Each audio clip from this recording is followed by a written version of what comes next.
Okay, members and colleagues, officers, press, members of the public, good afternoon and welcome to this special meeting of Angus Council, commonly known to us all as the budget meeting. Members, as this is a formal meeting of the Council, albeit held remotely, all members should be mindful of their obligations in terms of the Code of Conduct and in particular conduct in the meeting. I would therefore ask that members address and refer to both members and officers in their formal capacity. I would also remind members to respect the chair, your colleagues and council employees, and that you must comply with rulings from the chair in the conduct of the business of the meeting. And can I also just remind you, because we get a lot of feedback, and if somebody's emails come in, then the live stream then goes to that person's screen and members of the public may miss it. So can you keep your microphones off unless you are addressing the meeting? Thank you. Members, this has also been an exceptional and very difficult year for us all, not only for Angus, for Scotland, for the UK, but for the world with this COVID-19 pandemic. And just before we start the official agenda business, the leader of the council, Councillor David Fairweather, would like to address us. Councillor Fairweather. Thank you, Deputy Provost. I wanted to take a moment at the start of this special council to reflect on the year this council has had and outline to you and the public of Angus the pride which I, leader of the council, has in the work we have done. This year has been like no other I've experienced in my lifetime, and let me assure you, that takes some doing. I consider myself to be very fortunate to have family and friends to turn to when things are tough. I know everyone does not have that, and many people are experiencing isolation and loneliness. I have lost family and friends, and my pal and companion, Charlie the dog, this year. Along with managing that, I have had to lead the council and support our staff who have worked in unimaginable ways to keep services running whilst homeschooling their children, caring for elderly relatives or friends and families with disabilities, being ill from COVID or isolating due to COVID, managing their own anxieties, and for some experiencing tremendous personal loss. During this time, our council, which I regard as both us as elected members and our appointed officials, have never missed a beat in supporting the communities we serve. From March 2020, when many places went into lockdown, our parks department kept on going, finding ways to socially distance and keep our public spaces bright and beautiful. When people experience an attractive, well-kept environment, they have hope. Our waste teams have found new ways of working so our bin services could continue as normal. While other parts of the country have experienced suspensions to bin services, we have seen our services continue without interruption. We have also seen adjustments made to our recycling centres so they can open safely. There was also the excellent news recently that Angus Council were the winners of the 2020 UK Local Authority Success Award at the National Recycling Awards, in recognition of the greatly improved recycling performance delivered by the redesign of our recycling centres. Our economic development team have distributed £9.6 million of grants to 1,997 businesses to help keep them going until we get through this challenging time. This was on top of the 21.2 million the revenues and benefits team delivered to 1,959 local businesses through the initial business support fund last year. Our schools and early centres initially closed. Very quickly, hubs were established to provide care for the children of key workers and families requiring most support. Our school leaders and setting managers continue to respond to changing guidance, ensuring that children and young people can access learning and our settings adhere to all safety requirements. The leadership of our head teachers has been exemplary, and the continued support and response from everyone involved in improving outcomes for our young people is outstanding. During the period from August to December 2020, the experience in school was very different. Children, young people, and staff adapted to new routines. We recruited additional staff and ensured the delivery of 1,900 digital devices to those who needed them most. In the new year, our staff moved to a remote learning offer quickly, with the second phase from January 2021 seeing greater levels of expectation being made by staff with increased expertise, resulting in higher levels of engagement. Through Angus Cares, the health and well-being of children, young people and staff has remained a priority during this time, with resources and support including a staff well-being module, counselling provision for schools and online support for young people. Community mental health support and services continue to be developed to meet the emerging needs. We have delivered on our commitment of 1,140 hours of early learning and childcare, working in partnership with our private and voluntary providers. We continue to support our families using direct bank-to-bank payments for free school meals and providing support with accessing additional funding. Our social services teams have kept services for children and young people running, keeping weekly contact with over 650 vulnerable families and having direct face-to-face visits with 100% of children on the Child Protection Register every week. The Children's Respite Service has increased to offer full-time respite care for children with disabilities. Foster carers have been creative in offering different digital contacts for separated families. Justice staff took a lead in the heart to ensure every person in need was offered a sensitive and holistic service. Child and adult protection committees have met much more regularly to coordinate partnership working. Staff have willingly been deployed to support children in children's houses who have the need to have care and stability, to remain where they are during a time when everything else is changing. Since April 2020, our welfare rights team has supported 1,562 people with 2,311 issues by providing advice and representation in their hour of need. This has generated an estimated 4.75 million in financial gains for Angus citizens. Those gains have made a big difference to some of the most vulnerable people in our communities. Our online benefits calculator has also been used 2,831 times since April, identifying 13.7 million in benefits which can be potentially be claimed by our citizens. The welfare rights team, along with many third sector and our partners, are still on the front line right now, supporting people in financial difficulty, and that vital work will continue. Since April, the Scottish Welfare Fund team have paid over 2,400 crisis grants worth £235,000 and just under 500 community care grants worth £237,000. That's nearly 3,000 people helped in their moments of need, with nearly £500,000 paid out.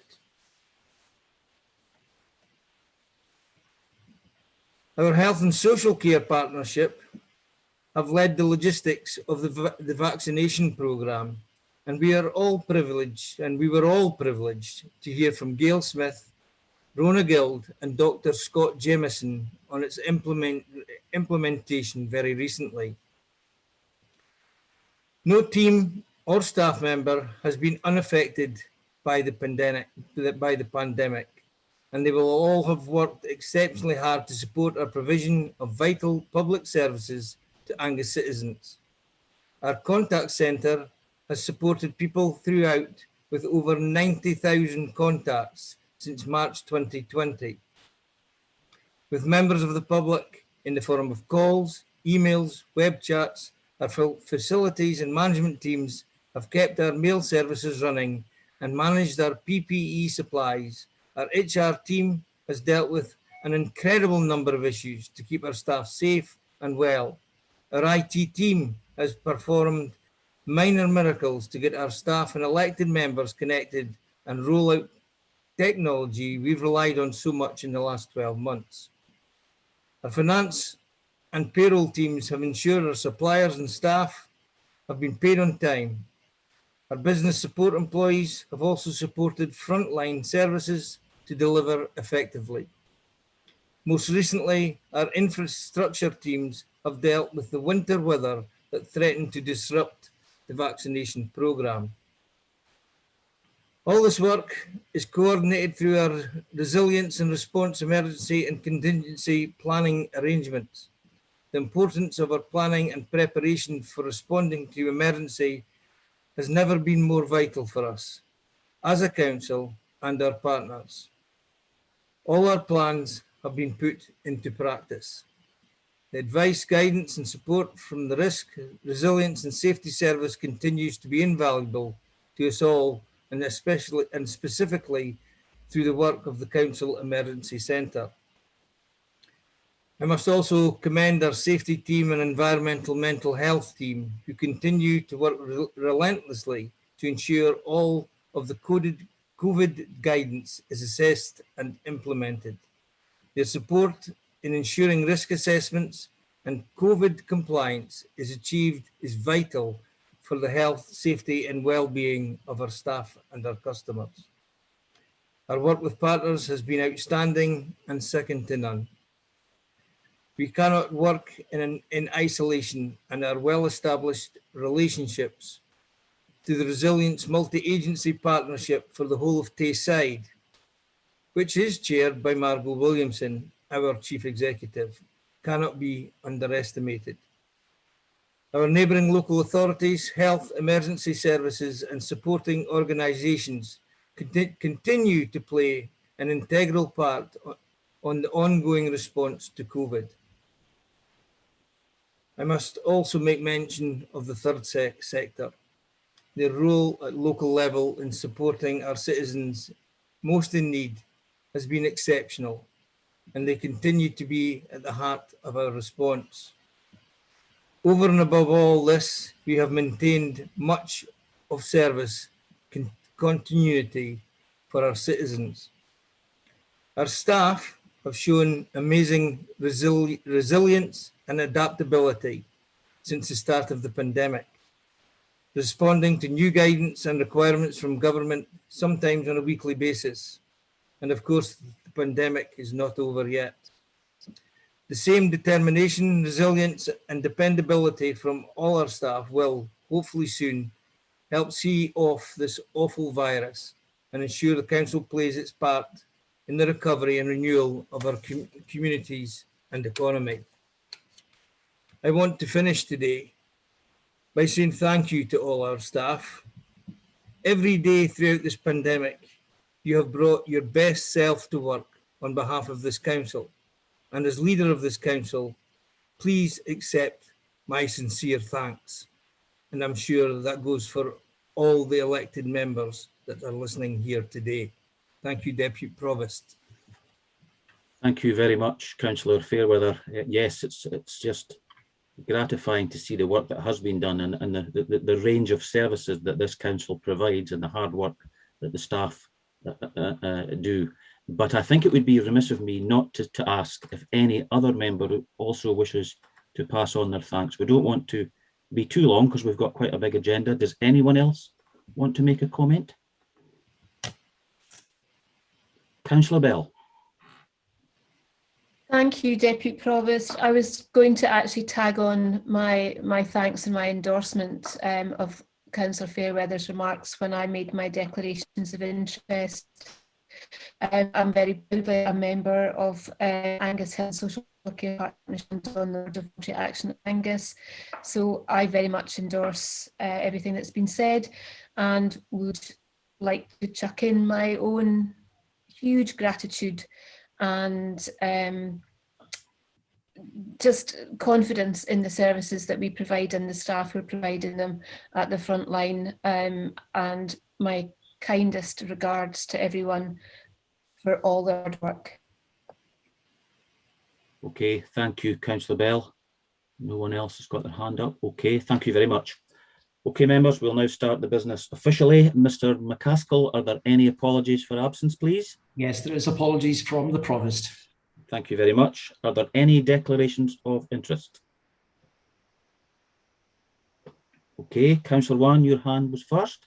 Yeah, thank you, Deputy Provost. Yes, I declare an interest in agenda item 5, subsection F, which is the Angus Alive, being a director on the board there, but I will stay and attend voting if need do. Thank you. Okay. Thank you very much. Councillor Miles? Yes, as member on IGB, I'd like to declare an interest on that, but as a council appointed member, I have a dispensation on that. And just add to the congratulations to all staff, and especially the wearing my health board hat, all the IGB and Health and Social Care Partnership members who have gone above and beyond in this very, very difficult time. So many thanks to all them too. Thank you. Thank you, Councillor Miles. Councillor Devine? Thank you, Deputy Provost. I am the same as Councillor Wan, item 5F, general exclusion, because I'm on the board of Angus Alive, and I would really like to say my thanks to the staff of Angus Alive, who have, so many of them have been on furlough for a very long time, but those who weren't have carried the business through, and you know it's in a good position to go for recovery as soon as we possibly can. So I want to thank them as well as everybody in the council. Thank you. Thank you, Councillor Devine. Councillor Bell? Thank you. As an elected member on the Health and Social Care Partnership Integrated Board, I have a special dispensation for that. So obviously I'll stay in, and Voluntary Action Angus, third sector generally. And I would just like that to cover the whole agenda, if that's all right. Yes, that's fine. Thank you very much. Councillor Duff? Yeah, thank you, Deputy Provost. Yes, item 5F, report 6721. I'm a council appointed director of Angus Alive, and I will stay in the meeting and to vote. Thank you very much, Councillor Duff. Councillor Speed? Thank you. Yes, with regards to agenda item 5, like Councillor Wan and Councillor Bell and Councillor Miles, I'm a board member of the IGB for Health and Social Care in Angus. And you will remain? I will, yeah, but I have a dispensation and will remain. Special dispensation. Okay, thank you very much, Councillor Speed. No one else? Okay, thank you very much. Can I ask then members, Ms Kelly McIntosh, to verbally report on the views of the Children and Learning Committee that was held earlier this morning? Thank you. Thank you, Councillor Fotheringham. At the special meeting of the Children and Learning Committee earlier today, the recommendations of report 7921, Education and Lifelong Learning Staffing Budget Efficiencies, were agreed.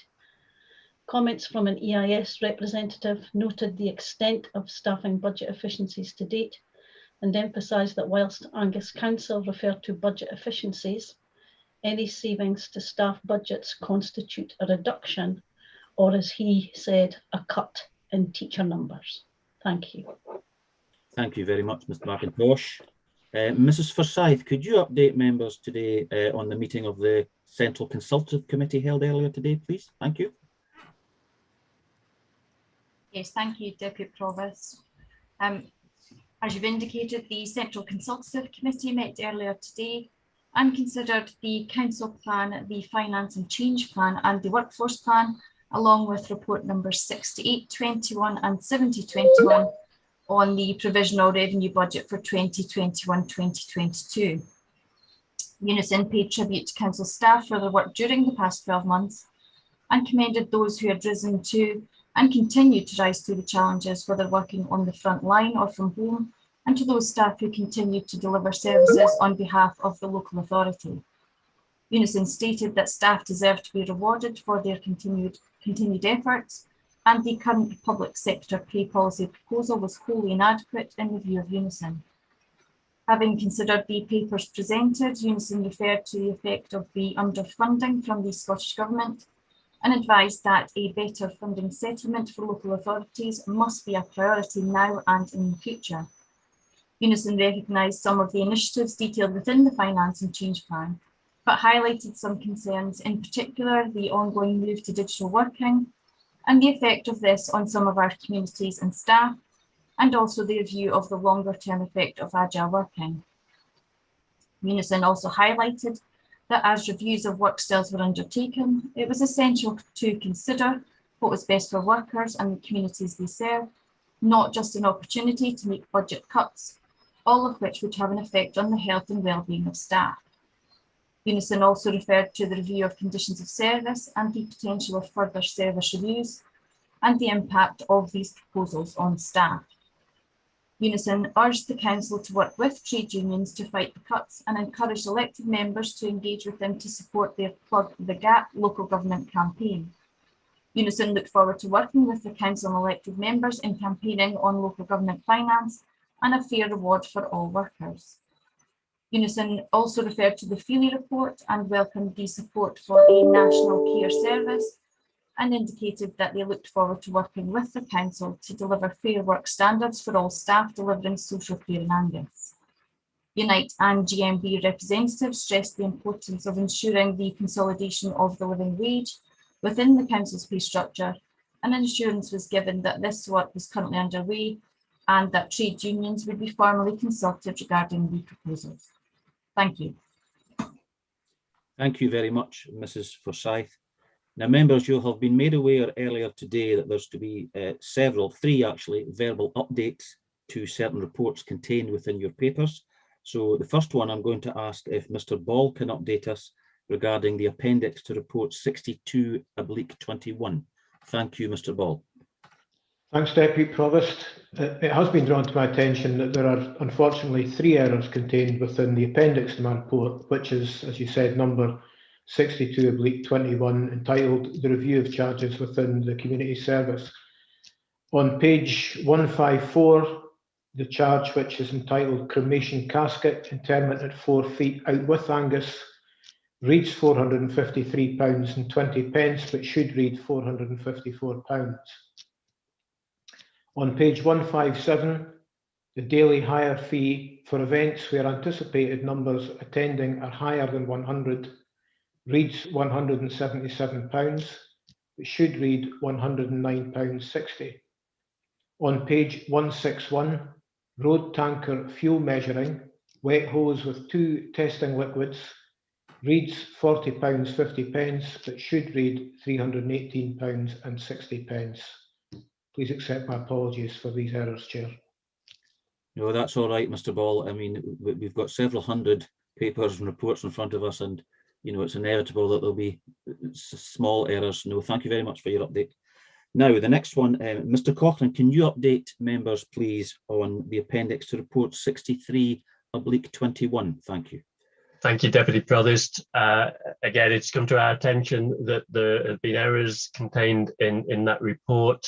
I'd refer you to pages 175 and 176. The charges for 2021-22 for items 15 and 16, which are on-street parking dispensation and off-street parking suspension. There's an error that where it says £5.25, it should read £5.30. And in item 16, where it reads £52.50, it should read £53. Again, my apologies, or our apologies for these errors. Thank you. No, not at all. Again, it's inevitable, the work you've all been doing and the different ways you've been doing your work. These things are inevitable, and you don't need to apologise. Thank you very much. Mrs. Buchanan, now, can you update members regarding recommendation 1.1 to report 64/21, please? Yes, thank you, Deputy Provost. It's just a clarification. In fact, the recommendation reads, notes that this report has been prepared on the basis that the percentage increases for charges have in the main been applied at a rate of 3% rounded up where appropriate. And it's just to clarify, in terms of that, the charges are rounded up to the nearest pound, where the increase is 0.50 of a pound or higher, and are rounded down when they're lower than 0.5 of a pound. Thank you, Deputy Provost. Thank you, Mrs. Buchanan. Okay, members, the next items on the agenda, items 3, 4, 5 and 6 form part of today's budget meeting. I'm going to ask the finance convener, Councillor Angus McMillan-Douglas, to move the motion, please. Thank you. Convener, thank you. As the leader has said, this has been a difficult year for so many people due to COVID-19. But the Council has done brilliantly in maintaining its services to the citizens of Angus and introducing and managing additional humanitarian services which have provided real value for so many. When facing this pandemic, we have been fortunate that in Angus Council, we went into it in a stronger financial position than did many other councils. The administration, as you know, has been absolutely clear and consistent about its direction and use of resources since we were elected in May 2017. We said we would prioritise expenditure to meet our overall objectives.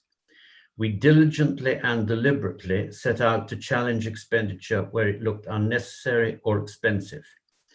We worked with our officers to improve the effectiveness of Angus Council, so for every pound of expenditure, we would provide better value for the residents of Angus. The message has been a smaller, highly prioritised Angus Council run in the most effective way. This approach allowed us to build up reserves for a rainy day, and never was this more necessary for our residents than this year.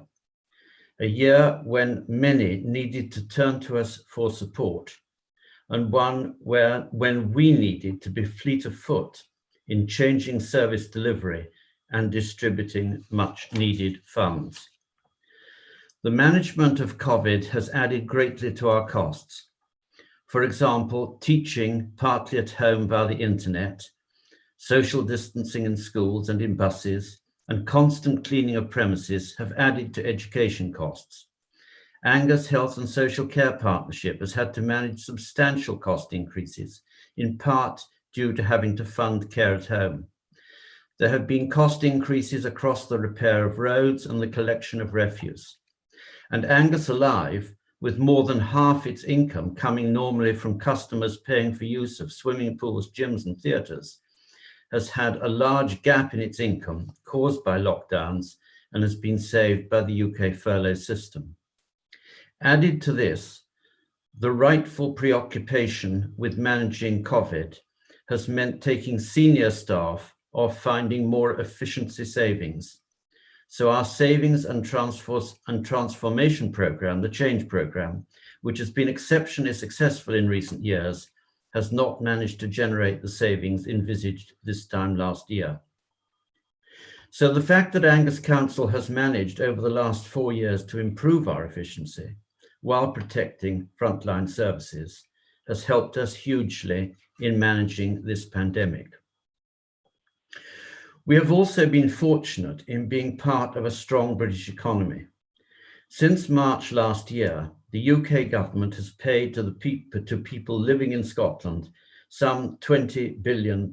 Actually, it's more than that now because it increased yesterday in the UK budget, or the equivalent of £4,000 for every man, woman and child living in the country.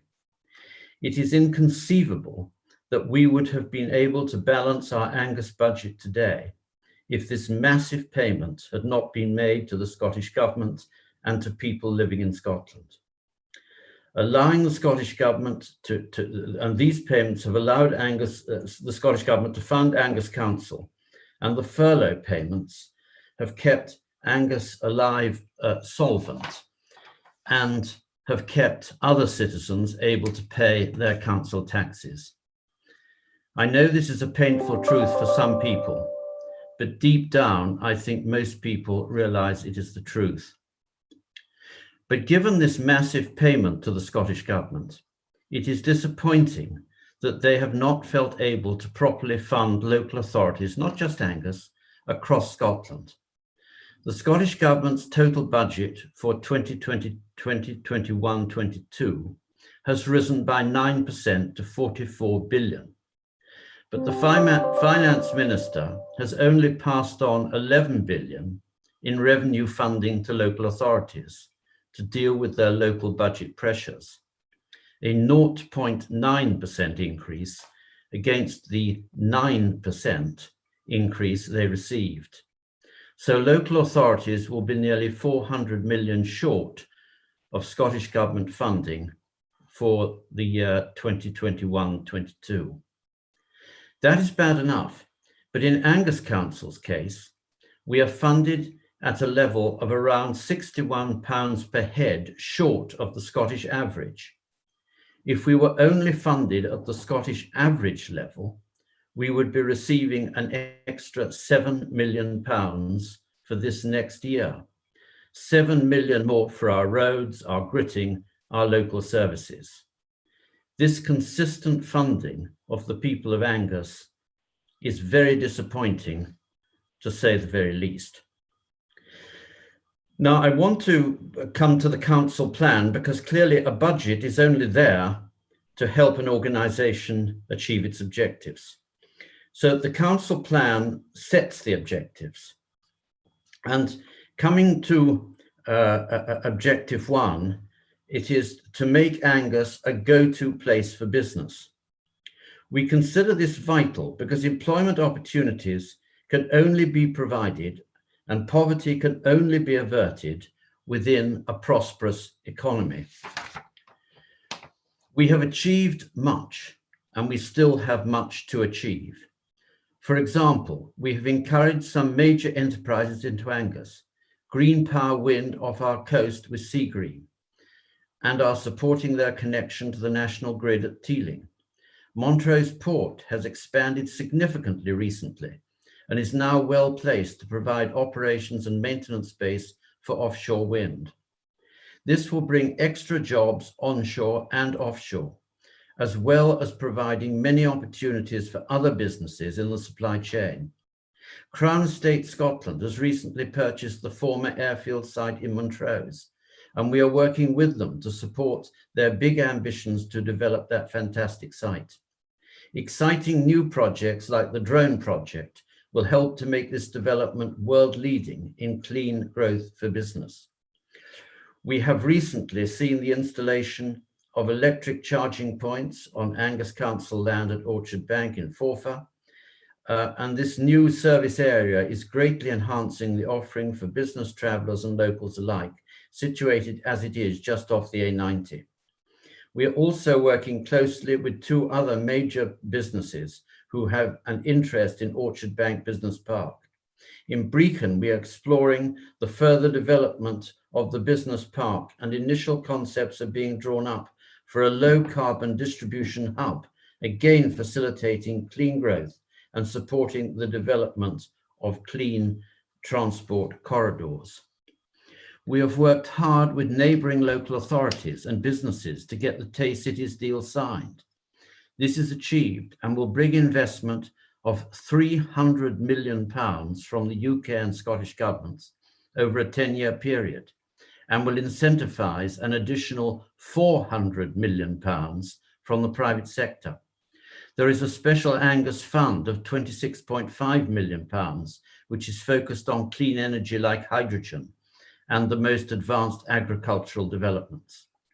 The Tay Cities deal is a potential game changer for Angus and the wider Tayside economies. We have set some more revenue funding aside in this budget to speed its progress and implementation. We have encouraged local wireless broadband entrepreneurs to provide high-speed broadband in our rural and remoter areas. Some 3,000 households and businesses in these areas now have access to high-speed broadband.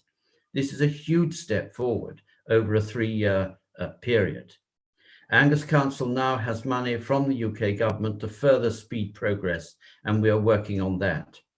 We established last summer the Angus Economic Recovery Programme to assist businesses overcome COVID and protect jobs. This involved administering government grants so eligible businesses received their money as soon as possible.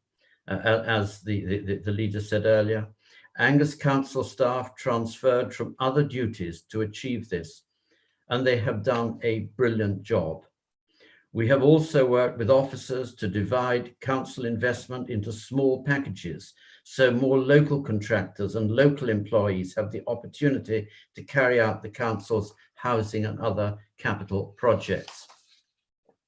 Some 30% of council contracts are serviced by Angus-based suppliers compared to a Scottish average of 28, but I do recognise we have got to do better than that.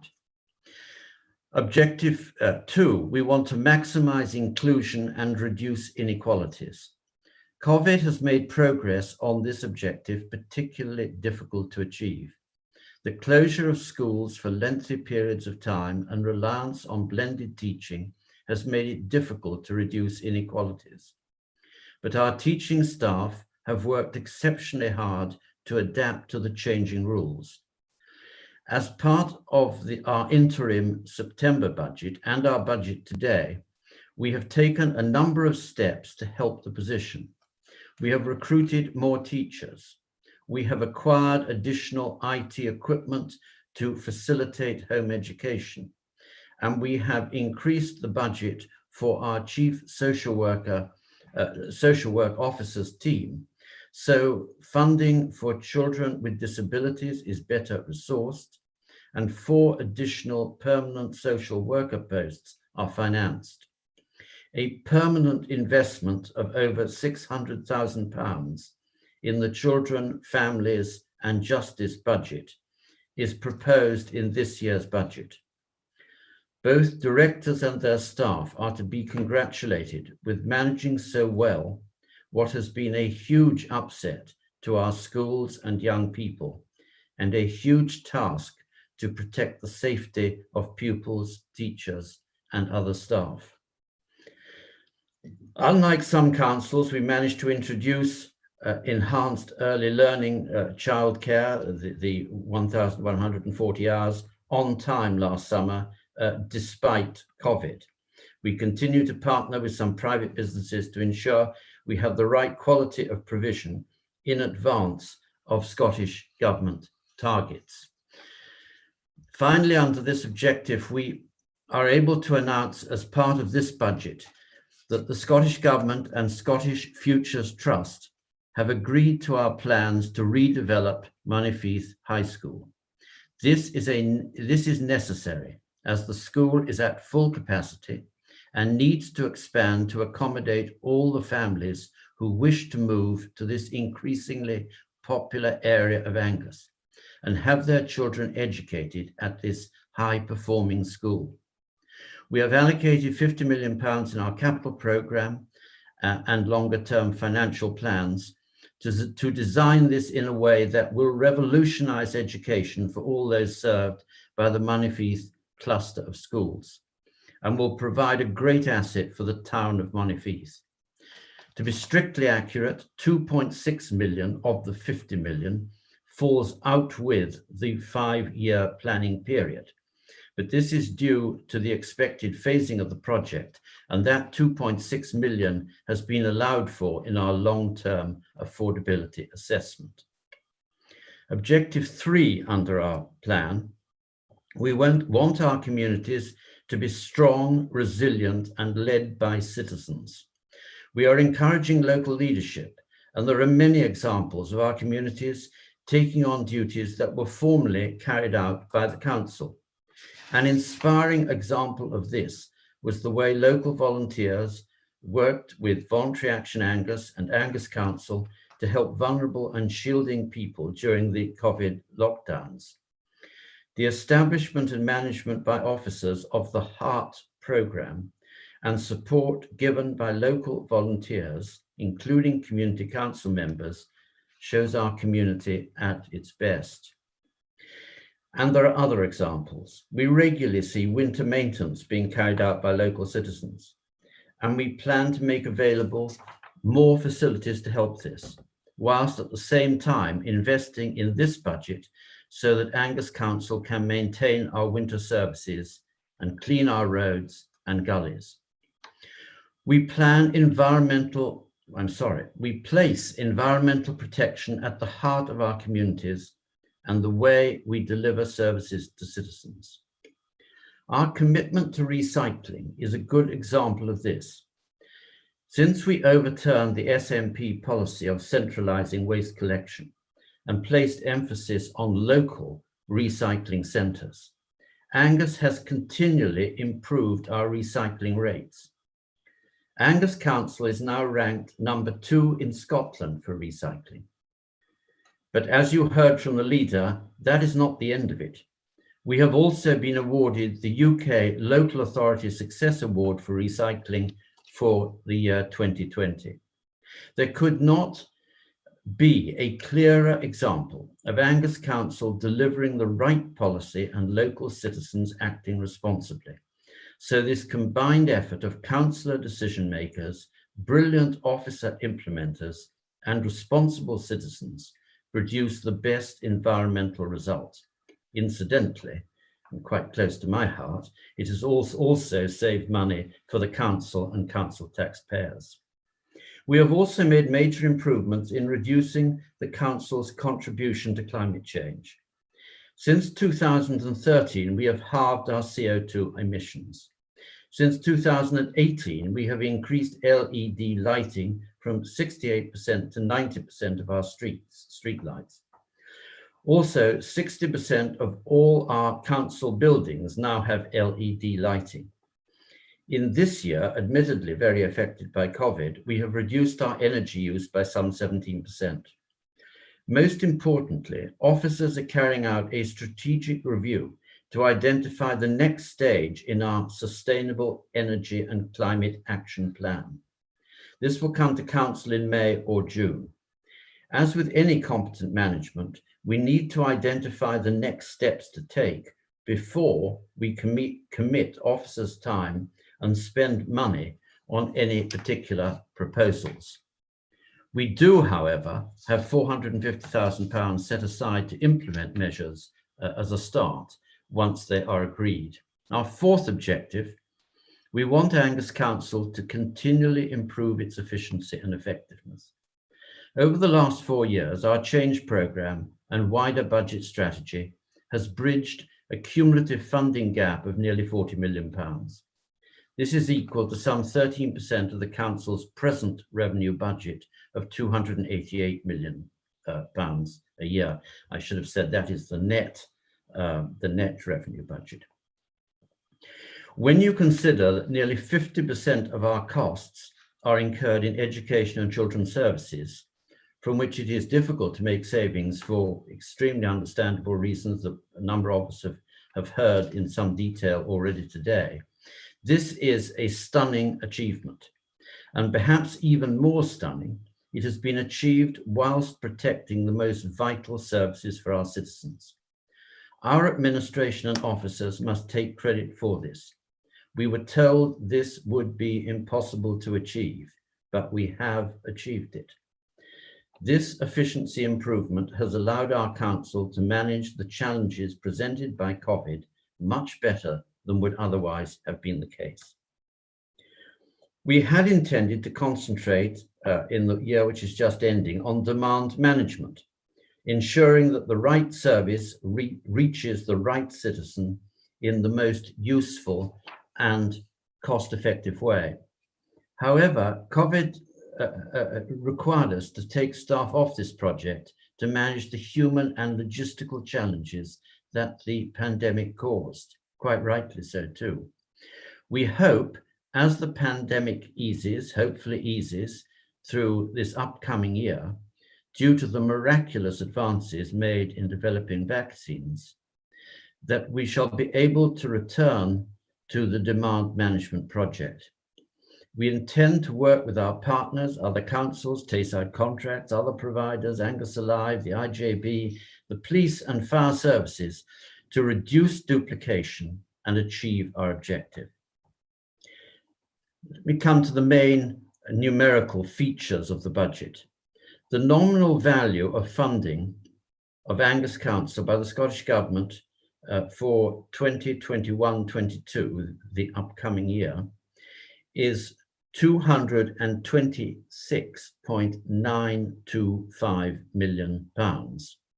This is an increase of 2.8% over the level of funding for the current year. However, when ring-fenced funding for Scottish Government projects is subtracted, because in that case, the work, if you like, comes with the money, the increase in funding is reduced to 1.801 million, or 0.8%. The UK Consumer Price Index measure of inflation rose by 0.9% in the 12 months to January 2021. Therefore, the Scottish Government's funding of Angus Council for 2021-22 fell slightly in real terms. However, some unavoidable costs are expected to rise by more than the rate of inflation. For example, salaries, which are set nationally and therefore are out with the control of Angus Council, and these are expected to increase by more than 0.8%. And some increase of resources is considered unavoidable, for example, £250,000 to meet the cost of the 2022 council elections. The resultant funding gap arising from budget pressures and Scottish Government funding, but before we take remedial measures, is just over £11 million. We propose to meet this shortfall for 2021-22 by taking the following measures. Council tax. We have decided to take advantage of the Scottish Government scheme of agreeing to freeze our council tax for 2021-22 at the current year level, in return for receiving an extra 1.7 million from the government. In general, we agree with the objective of keeping council tax as low as possible, as it is a hard tax for many households to pay. But we must point out that it is not yet clear whether the 1.7 million government funding will be built into the baseline of council funding for forthcoming years. If it is not, this risks causing Angus Council having to recoup the 1.7 million next year. We are aware that the Confederation of Scottish Local Authorities, COSLA, is trying to negotiate a satisfactory out with the government on this, because it affects virtually every local authority in Scotland. But we are confident that keeping council tax as low as possible for this year 21-22, this upcoming year 21-22, is the right policy to help our citizens recover from the economic consequences of COVID. The good news in Angus is that due to the prudent management of our budget in recent years, citizens of Angus will continue to enjoy for next year, as we all have enjoyed for this year, the second lowest council tax rate in mainland Scotland. The island's different because a number of them get oil money, as you will know. Angus Health and Social Care Partnership. The partnership has done particularly well over the last 3 years in managing its budget, including managing pharmaceutical costs, which presented such a problem 3 years ago. It has managed the COVID pandemic well and lived within the extra funding provided by the Scottish Government. The Social Care Partnership is better placed than most of its comparators across Scotland. I should have said our Social Care Partnership is better placed than most of its comparators across Scotland. For 21-22, Angus Council will fund the partnership by £51.5 million. This is the sum funded last year, plus Angus's share of the 76 million ring-fenced national funding for this purpose. The partnership will fund its budget issues by making appropriate savings, and that clearly is up to it. We have allocated within the council's budget an additional 2 support posts in finance and procurement to help the partnership with this work. Angus Alive. Angus Alive is funded through a combination of commercial income, providing services like access to swimming pools, gyms, theatres, contributing 58% of total income, plus a management fee from Angus Council, contributing the balancing 42%. I'm sorry, the commercial income is 58%, the management fee is 42%. Angus Alive has been hard hit by COVID, as it has had to close its facilities for a large part of the year and rely on furlough to cover much of its staff costs. Angus Council funding for 21-22 will be at the current year's management fee level, 3.9 million, plus a staff cost uplift of 155,000. The challenge for this upcoming year would occur if, despite the vaccine programme, Angus Alive was not able to fully reopen, but the furlough scheme was to be reduced. We heard a little bit of reassurance on that yesterday, but that is something which we are watching. Due to prudent management by the Angus Alive board, the trust is in as strong a position as it can be, and Angus Council has agreed a number of support measures to assist if and when required. If I can just come to the other budget measures to help bridge the gap. We already had within the change programme projected savings of 5.2 million, and these are explained in the finance and change plan, which you all have. We are intending to carry those out carry them out now in order to help bridge the gap for next year. This includes savings within the Angus Health and Social Care Partnership.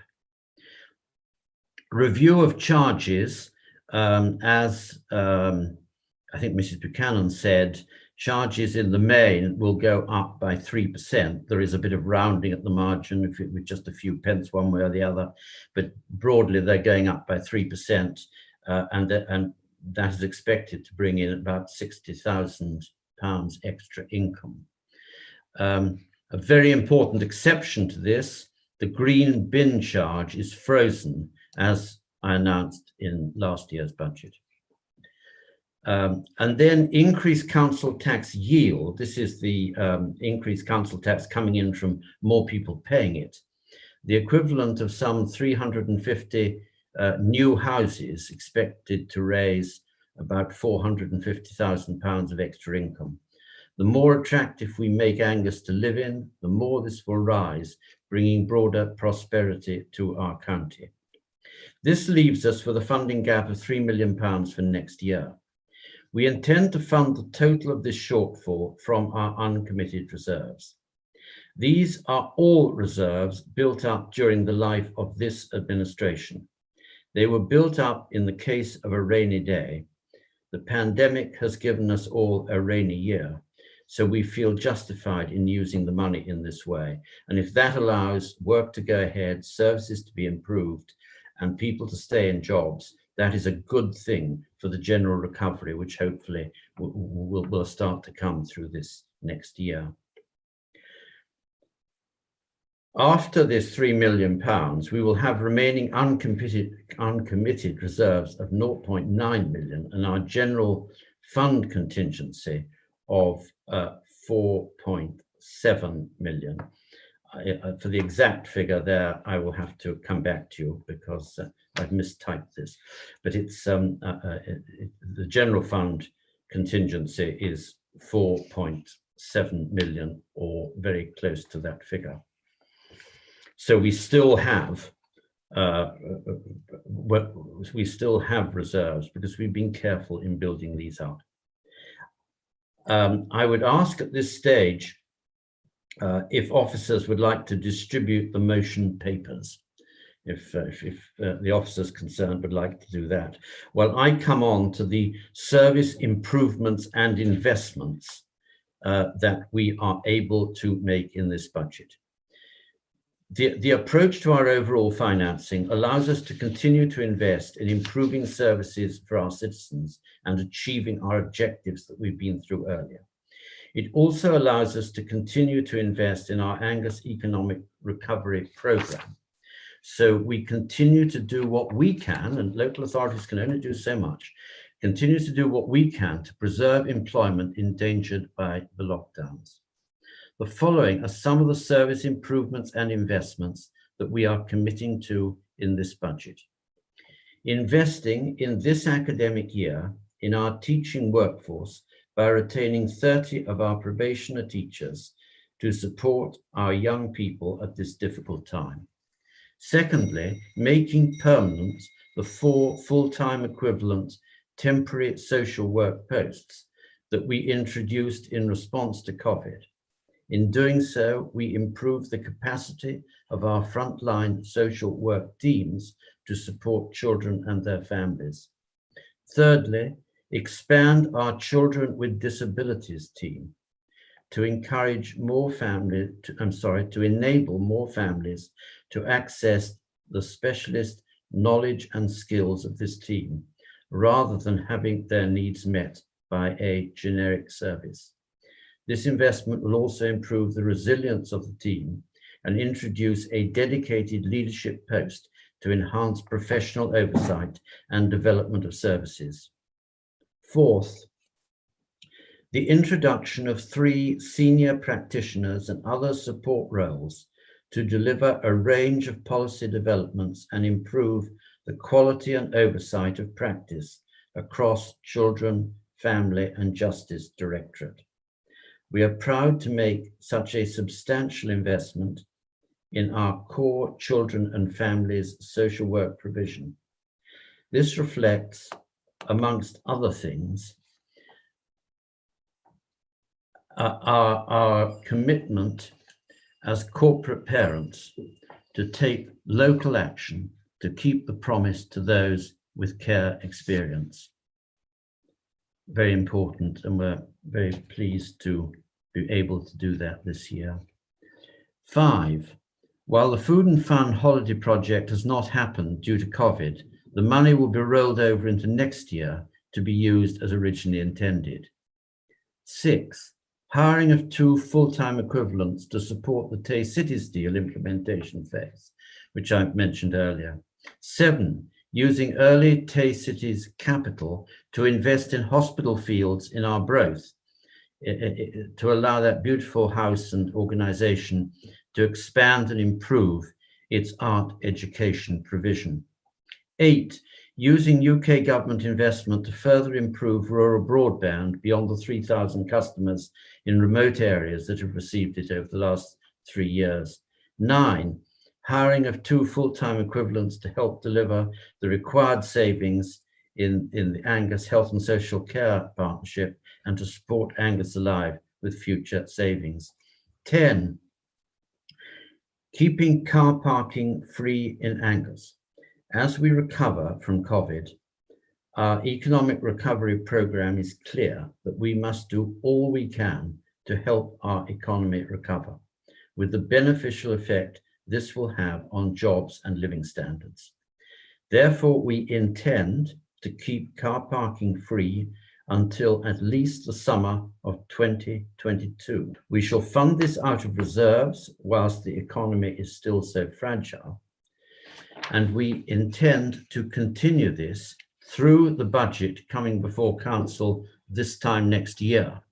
That will be our intention and our proposal. Clearly, other councillors must make up their own minds. 12, this brings me to our roads. We shall preserve good quality winter maintenance. In addition to this, we shall be investing an extra £75,000 in road cleaning and £100,000 in gully clearing.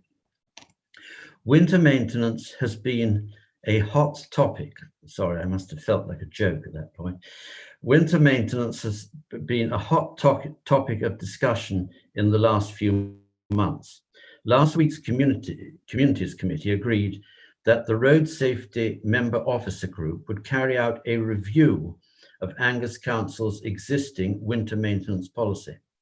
This will include an Angus-wide conversation with residents on service provision and a review of existing rules.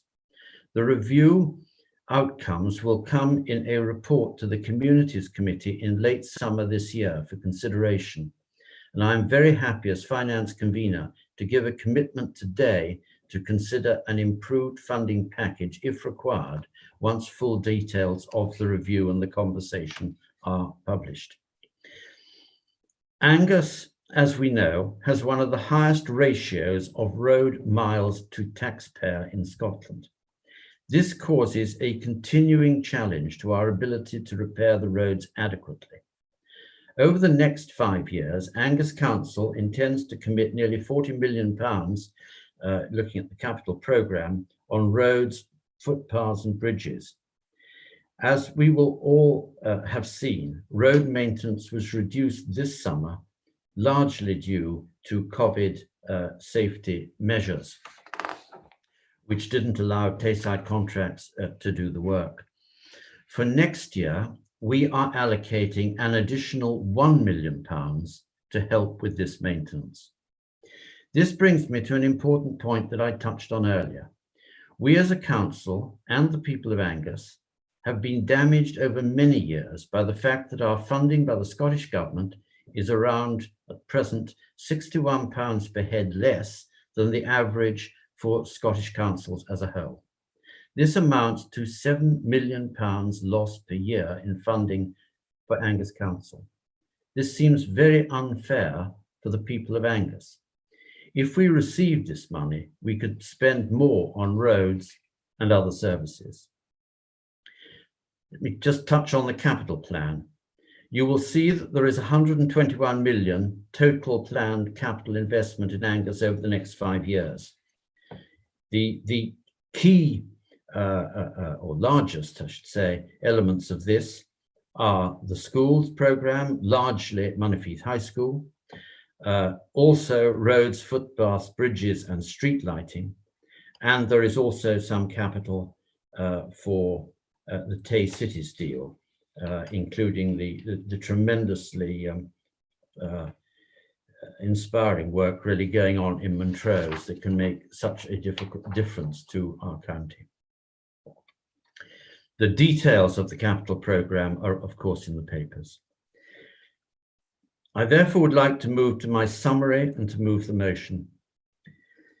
Thanks to prudent management by the administration and officers, or perhaps I should say officers and administration, Angus Council entered the COVID pandemic in a stronger position than did many others. This has helped us overcome years of underfunding by the Scottish Government and helped us to preserve services for our citizens.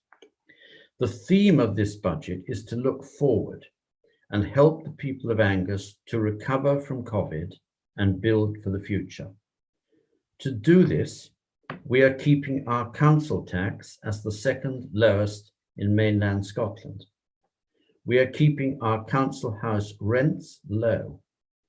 We are keeping parking free in Angus until we recover sufficiently from the pandemic. We are continuing our major effort to encourage businesses to locate in Angus to generate jobs and spending power.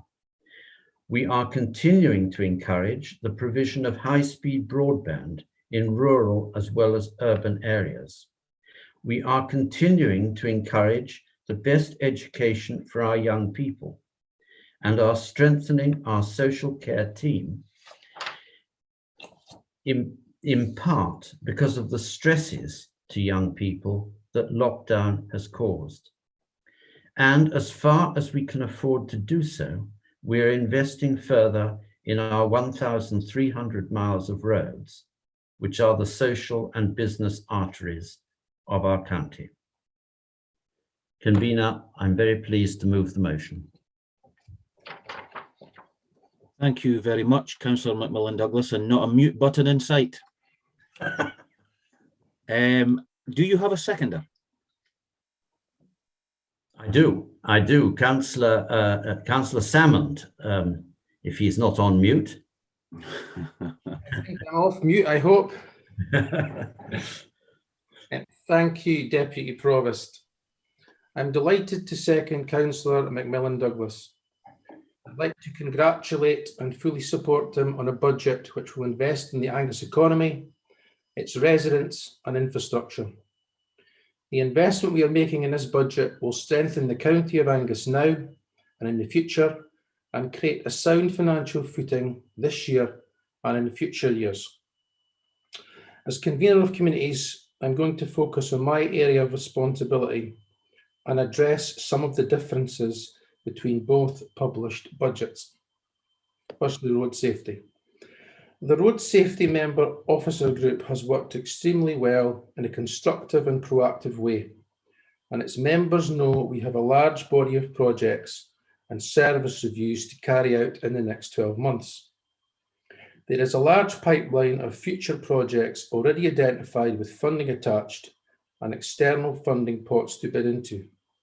This was agreed at last week's Communities Committee. I note in the SNP budget there are suggestions that an additional 300,000 for road safety. Given the large pipeline of already identified and funded projects, the administration are minded to focus on these deliverable projects.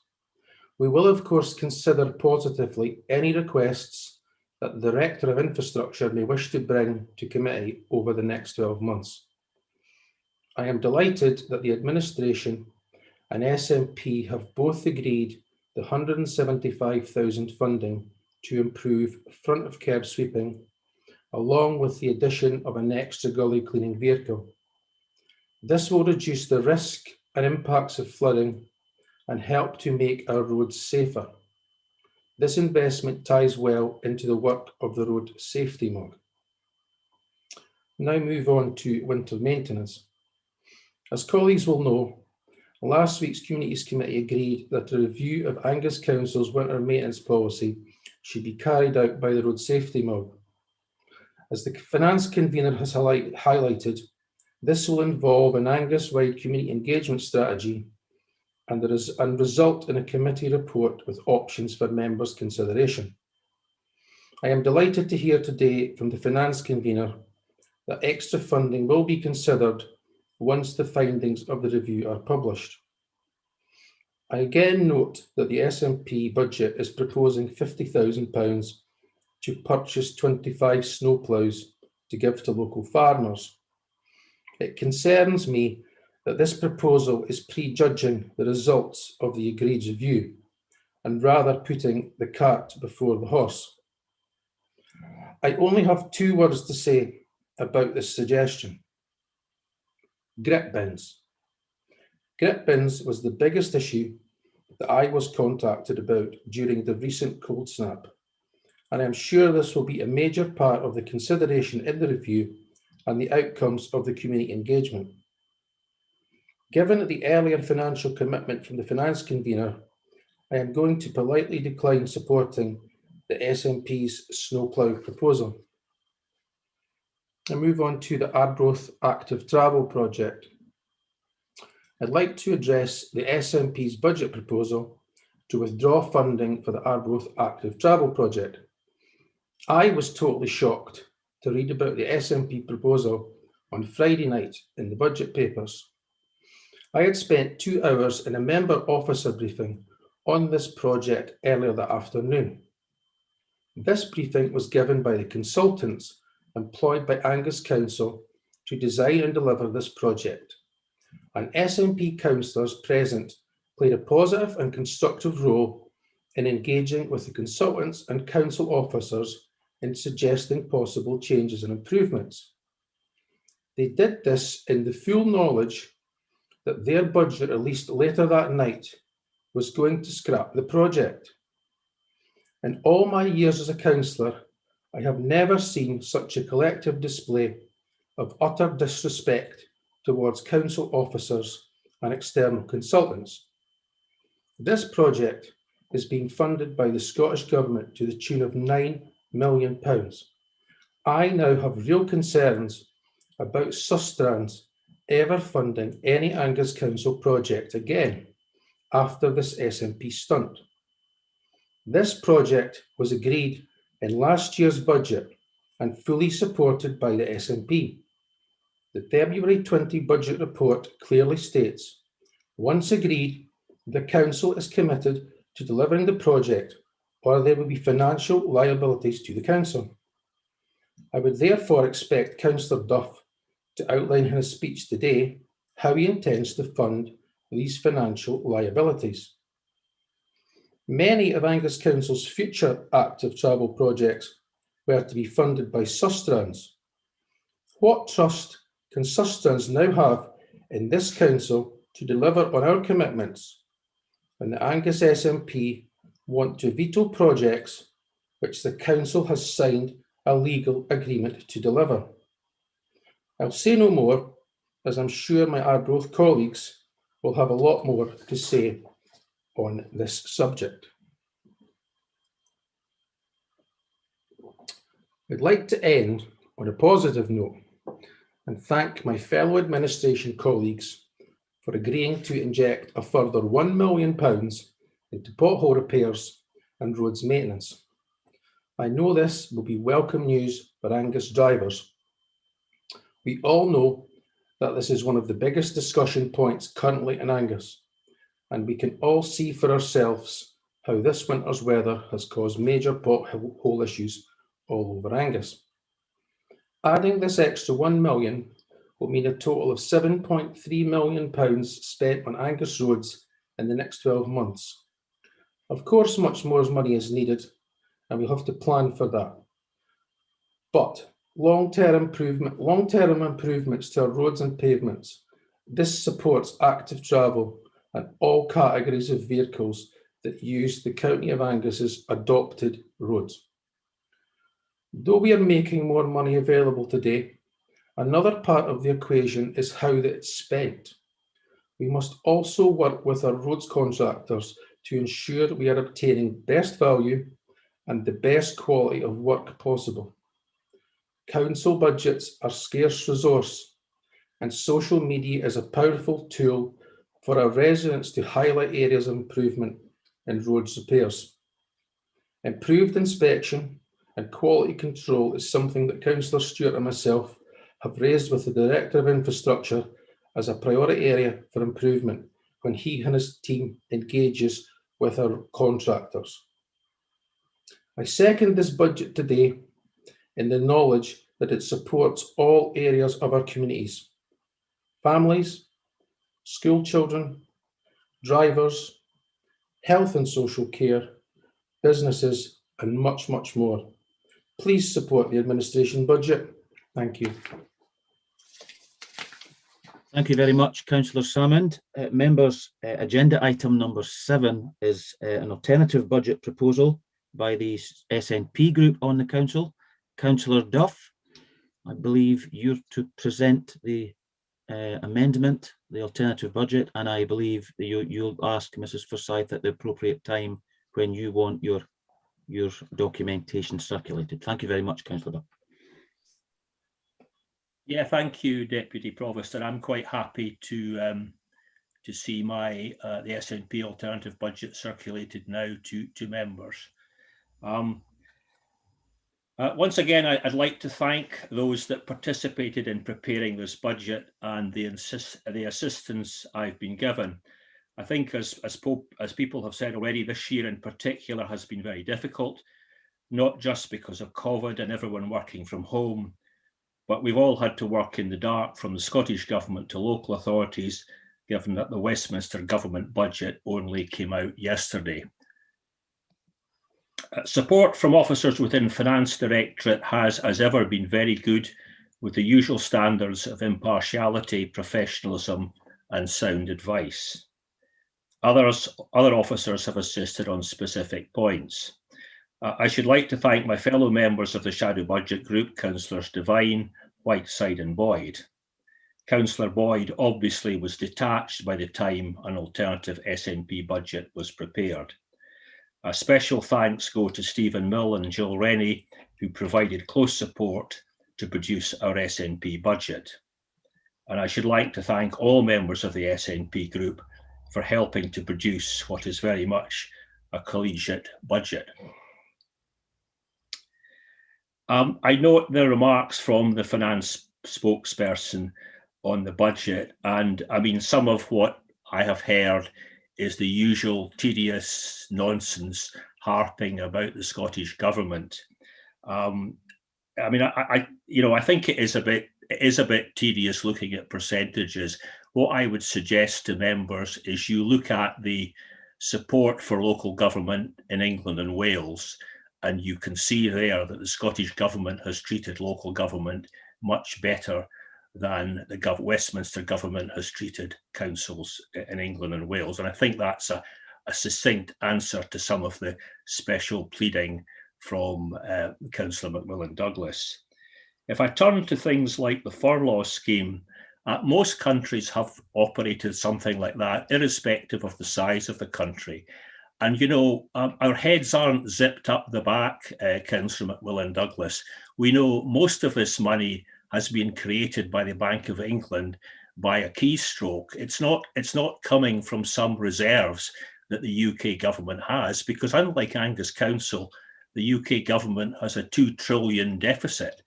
So this money is all either created or borrowed. And if it's borrowed, as taxpayers, we're all going to have to pay it back. I think from the comments, it's fairly clear the administration doesn't have a lot of new ideas, and we know that many of them are looking very forward to May 2022 and retirement.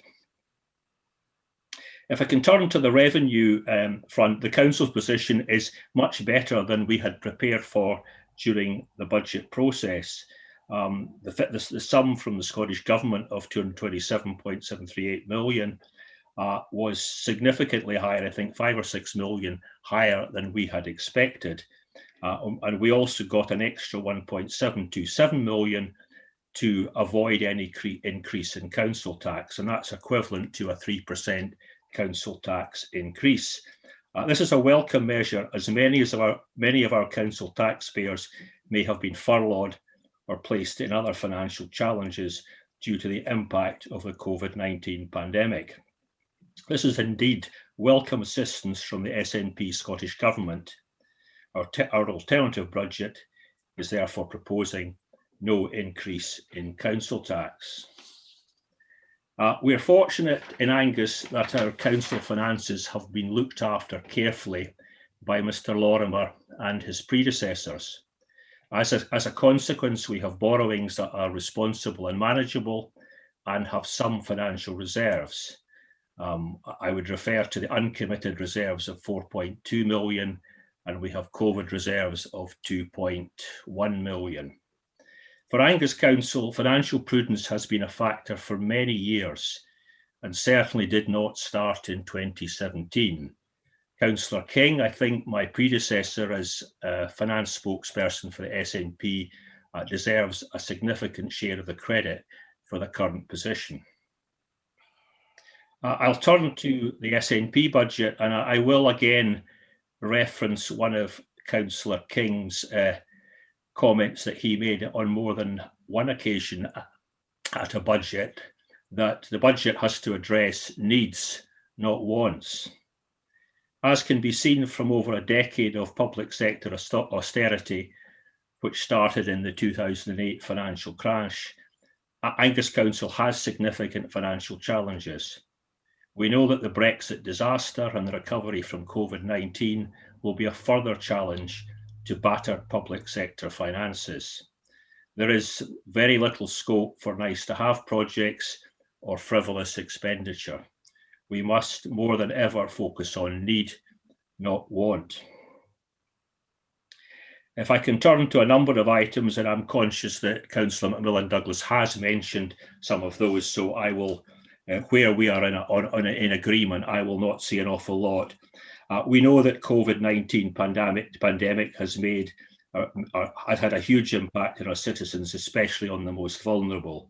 We acknowledge the impact on our children's services and are very happy to see that the administration has decided to invest significant funds to increase funding in this key area, and we completely agree with that proposal. I next would like to turn to roads, and unlike the administration, I think we have come clean on our roads proposals, and we aren't producing something out of a hat on budget day, which once again the administration have done. Over the past year, many of us have carried out constituent surveys. One clear message is that there is real concern at the deteriorating condition of roads across the county.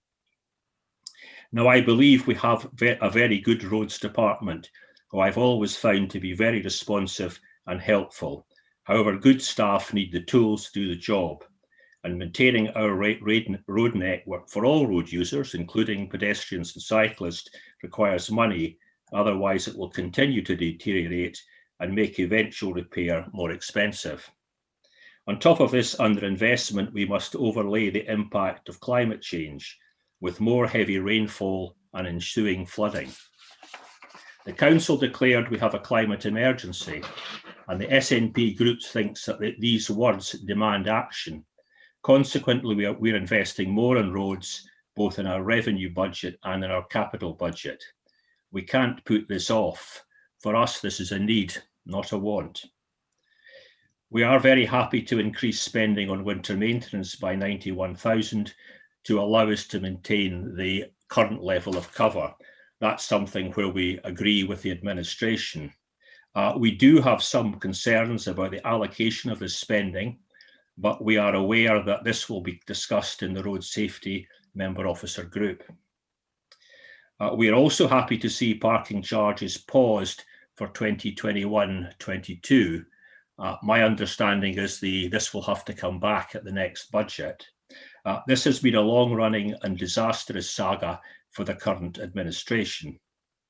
The SNP group questioned the business case in June 2018, and we were not given satisfactory answers. We tried 3 times to mitigate the impact of this scheme in our smaller towns, and on each occasion our proposals were voted down by the administration. In terms of the revenue balance, our budget requires a net expenditure of 288.917 million. Once we subtract various grants and non-domestic rates, our net expenditure to be met by council tax is 61.179, and as I mentioned earlier, we will freeze the council tax. The council tax income should yield 56.832, and that leaves a balance to be funded of 4.347 million. This will be met by the use of council reserves, 981,000 as one-offs, and 3.366 being recurring. And this will leave a balance of 544,000 in general fund balances. I'll turn now to the capital plan. Historically, the capital plan has allowed an overage of 10% on available resources. This was to acknowledge project slippage. From recent experience, the slippage on projects has exceeded 10%, and we're proposing to increase the overage allowance to 12.5%. We believe this is a responsible increase that recognises the reality of the situation. The Council's capital plan is massively impacted by the decision to spend 50 million on a new and much needed secondary school in Montefieth. The SNP is committed to improving the school estate across Scotland, and has already massively improved this sector since 2007. Our children are our future, and they deserve to be taught in first-class facilities. The previous SNP administration in Angus built 2 secondary school hubs in Brechin and Forfar, and started the Arbroath Schools project that has now delivered 5 new primary schools. The current administration has done a lot of talking about the school estate, but this is the first new council initiative proposed in their term. The impact of this education investment will impact on what we can afford in the next 5 years and will impact what we may afford after 2025. The view of the SNP group, particularly our Monteith and Sidlaw colleagues who have fought all the way to ensure this happens, is that all of the Monteith school expenditure should be provided for in the current 5-year term, and we do not agree with spreading the spend beyond this term. In recognition of this, we have included a further 2.6 million for the Monteith High School in order that we are accounting for 100% of the cost, not 97% of the cost in the 5-year period. I would suggest that you have a look at report 7621. This is the long-term affordability of the General Fund Capital Plan. Now, I know that's not a very snappy title, but I think it is a very good report, and it indicates clearly to us the great difficulties we're going to have in capital spending in the forthcoming years, particularly because of the large investment in education in Monteith. And I would have concerns about a lot of the aspirations of the administration if you refer it back to that report. Can I remind the Montrose councillors about the imagining the Montrose school estate? There is no money for that. I also remember some of my Montrose colleagues promising that they would sort coastal erosion. I don't see any funds in that capital plan that is going to address that. And there are a number of other high-profile projects that the administration are supposedly interested in, and there is clearly no funding for those. Perhaps we can discuss those in more detail on another day. But I think that report, I think, provides sobering reading. So I'll turn now to the Arbroath Active Travel Project, which Councillor Salmond was talking about a short while ago. I would remind Councillor Salmond that there is a confidentiality impact on all budgets. And if the SNP members of a committee were aware of our budget, which they were, I would not expect them to have revealed the details at a subcommittee meeting. I would expect them to keep confidentiality. And I'm sure the administration would expect their members in the same circumstance to keep their budget confidential. So I think criticising SNP members is quite out of order, Councillor Salmond. I think they did the right thing. So coming back to the Arbroath Active Travel Project, to accommodate the huge and necessary project in Monteith, we need to focus on projects that are essential.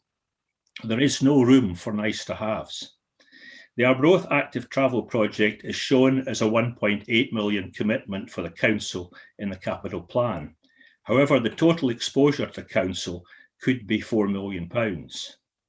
There would appear to be a considerable amount of unhappiness from within Arbroath about the project. Our elected members who represent the town are not in favour, and they are articulating the views of their constituents, which all elected members should do. In the current climate, this is a want, it's not a need. We have therefore delayed this project at present in our budget. We feel that further consultation within the community, both in Arbroath and across the county, is essential before committing to an active travel scheme focused on one location. We are supportive of active travel, but any scheme must be affordable and benefit the whole of Angus proportionally. Should this project be ultimately cancelled, any spend to date could be covered by contingency funds, either the revenue or capital as appropriate. Our constituents are telling us that they have concerns about our current infrastructure and they want us to address our existing road network and address coastal erosion. I would suggest to you these are needs, not wants. To address the former issue, we have already committed funds in the revenue budget, and we are committing a further £800,000 of capital to improve roads and road safety over and above the funds committed in the administration budget. Angus Council declared a climate emergency a year ago. To date, the administration has not responded to this in any meaningful way. We believe this to be the #1 issue the world faces today. We need to do more, and therefore are proposing investing £3 million in carbon reduction projects across the council estate. We know that there are several solar voltaic projects that could be advanced in the short term, but our intention is that there is available finance for officers to deploy when suitable projects are identified. Technology is evolving, and we need to keep pace with changes that are available. We have two other smaller items in our capital plan, £50,000 to support rural community resilience for dealing with snow and ice. This is the provision of snowplows for farmers in rural Angus to assist with keeping roads open. And secondly, a sum of £50,000 to carry out a feasibility study to build a new recycling centre to serve the communities of Monifieth and Carnoustie. This is a measure we have proposed before. It's still needed, and we are being consistent in proposing this investigation. I'm happy to present the SNP alternative budget to the Council for consideration and formally move the budget amendment. And I would ask Councillor Whiteside to second. Councillor Whiteside. Thank you, Deputy Provost, and thanks to Councillor Duff for his speech and for the not inconsiderable work which he's put into today's alternative budget. Like Bill, I'd like to extend my thanks to Councillors Devine and Boyd, as well as the finance team, particularly Stephen Mill and Jill Rennie. Their assistance is very much appreciated. I would also, however, like to express my gratitude to Finance Secretary Kate Forbes. Faced with the almost impossible task of preparing the Scottish Government's budget in the absence of one from Westminster, Kate has recognised the particular challenges faced by councils this year and acted accordingly. Despite the doom and gloom you've heard from Councillor Macmillan Douglas, the core grant received this year is over £6 million, or 3% more than last year, and over £6 million more than we'd expected to receive at the start of this process. And that's before our share of the additional money promised for COVID-19 issues. And in relation to the money from Westminster, I'm sure everyone around this table can confirm that we in Scotland pay our taxes just like residents in England and Wales, and we're just as entitled to our share of the funding. Presently, the additional spend relating to the pandemic has been contained within our core budget, which has necessitated sacrifices in other areas. The funding coming to Angus Council, however, will be significant. When this is received, we have a duty to use it for what it was intended, which will then allow us to restore spending in other areas which have had to be cut. I'm troubled by the suggestion from the administration that the grants received may be used to simply replenish the Council's uncommitted reserves, which goes totally against the spirit of what the funding is for. While of course we need to put aside sufficient reserves, it's important to remember why the Council is here: to provide services and to make life better for the people of Angus, not squirrel excess money away when it is required right now. In preparing this budget, we've taken note of what the public are telling us. That's what we're elected for, after all. With not a lot of scope for additional spending, our revenue budget variances concentrate on infrastructure.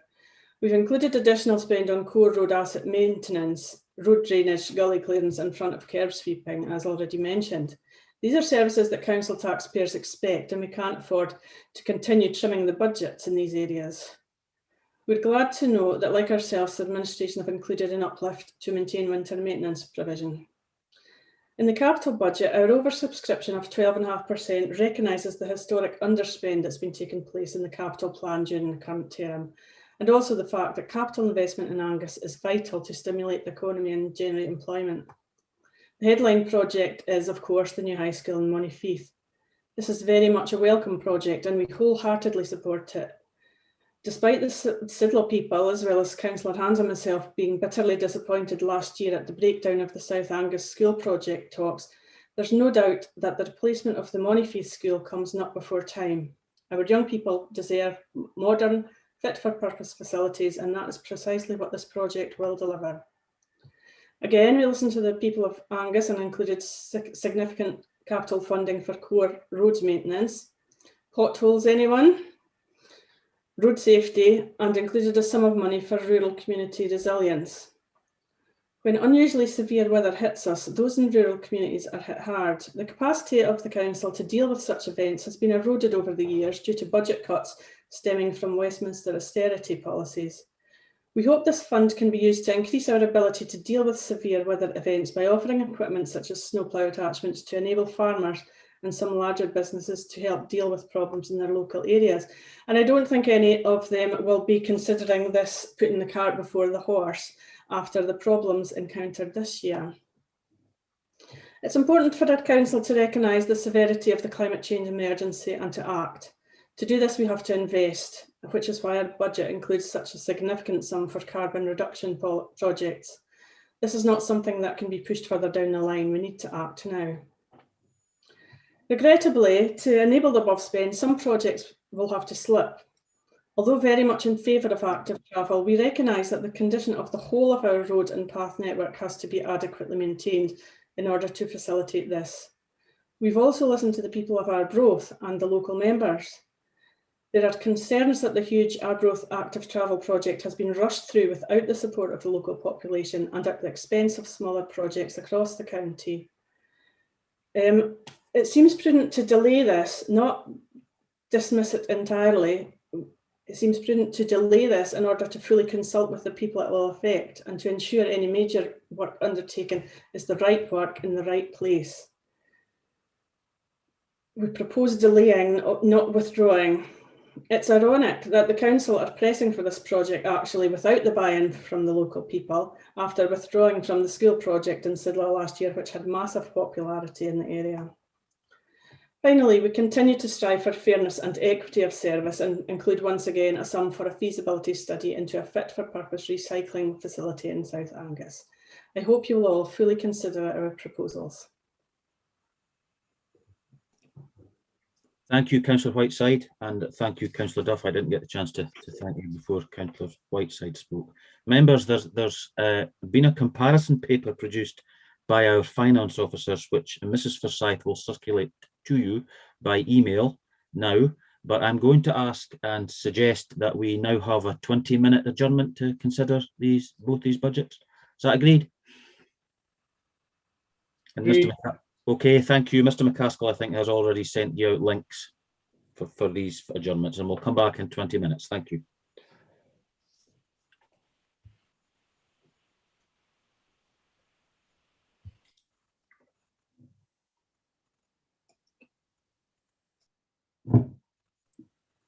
John, could you